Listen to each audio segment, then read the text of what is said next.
21대 총선을 앞두고 내가 뽑은 국회의원이 민심을 잘 대변하고 있는지 또 지역 현안 해결을 위해 잘 뛰고 있는지 확인해보는 국회의 시간. 오늘은 경기 여주시 양평군 정병국 의원과 함께합니다. 안녕하십니까? 안녕하세요.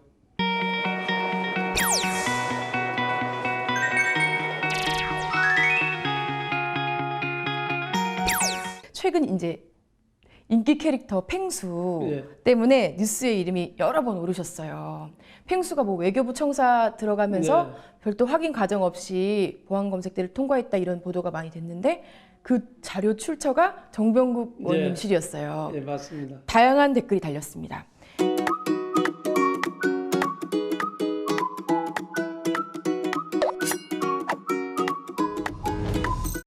사실은 저도 펭수 팬이거든요.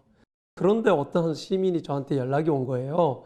이게 저한테 직접 온 게 아니고 우리 방으로 연락이 온 거죠. 그분이 하는 얘기가 저렇게 펭수라고 하면 다 무사 통과가 되면 그거를 나쁜 마음을 먹은 사람이 펭수를 쓰고 들어갔을 경우에 그 문제가 없겠느냐 이런 문제 제기를 해요. 그래서 이 정상적인 절차를 밟았느냐 그랬더니만 처음에 외교부에서 대답이 답을 못해요. 어떻게 해서 들어왔는지 잘 모르고 그러면서 공공기관, 그 정부 청사들은 관리를 행안부에서 합니다. 행안부에서 이런 협조 공문을 받은 적이 있느냐라고 물었더니 거기서도 그런 게 없습니다라고 얘기를 해요.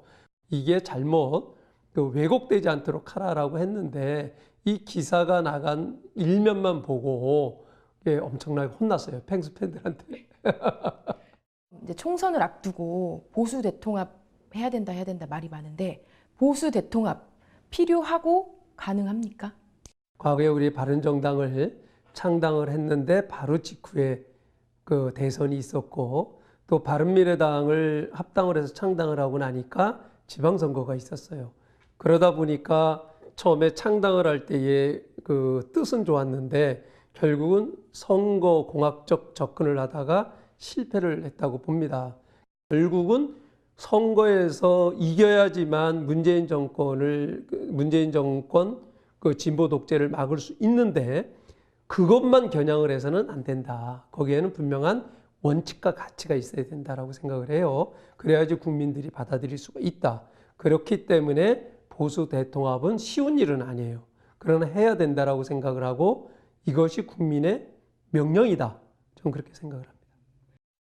남원정이라고 아주 옛날 얘기이기도 한데 남경필 전 경기도지사, 원희룡 현 제주지사, 그다음에 정병국 의원님 이렇게 이른바 앞글자를 따서 남원정 소장파 의원들을 묶어서 이렇게 불렀었습니다.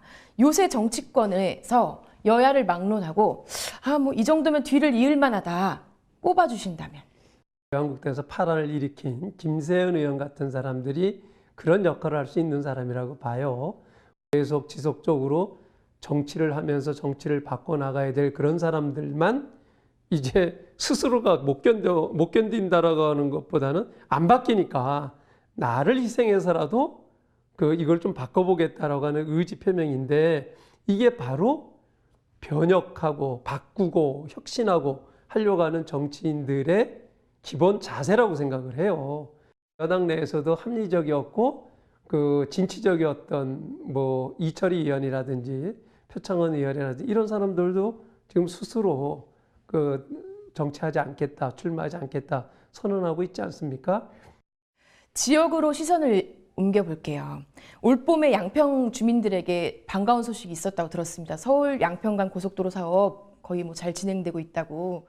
양평은 서울과 가까우면서 주말만 되면은 교통 정체 때문에 굉장히 곤혹스러웠죠. 서울로 진입하는 마지막 병목이기 때문에 그래서 이것을 어떻게 교통량을 분산시킬 거냐 그동안 고민들을 많이 해왔고 이것이 중부 내륙간 고속도로가 개통이 되면서 이제 향후 더 이 정체 현상이 심화될 거다 하는 차원에서 적극적으로 국토교통부와 도로공사 측을 설득을 해서 이것을 국책 사업을 할 수 있게끔 이끌어냈고요. 그래서 올 초에 이것이 이제 정부에서 기획재정부에서 예비타당성 대상 사업으로 선정이 됐어요. 내년 설계 1년 정도 걸린다고 그래요. 설계 끝나고 나면 착공을 하게 되는 거죠. 저는 여주 하면은 뭐 햅쌀이나 예. 아울렛 예. 이런 거 생각하기 쉬운데 예. 이제 도서관이 새로운 키워드가 될 수 있을 것 같다고. 네. 네. 2012년도부터 여주도 이제 저희 지역구가 됐는데 여주를 가서 보니까 이미 양평은 12개 읍면에 모든 그 군립도서관을 다 설립을 했는데 여주는 3군데밖에 그것도 읍내 중심으로 있더라고요. 그래서 이거는 농촌이 문화적으로 소외가 되면 안 된다.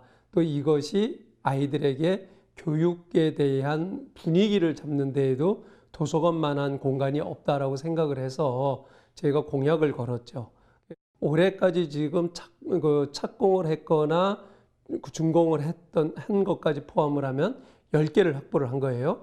특히 도서관 관련해서 활동을 하시는 자원봉사자들이 열심히 운영을 해주셨고 활용을 해주신 덕분에 최우수상을 받는 그런 계각까지 올려서 그야말로 세종대왕을 모시고 있는 인문도시로서의 그 역할을 다하고 있다.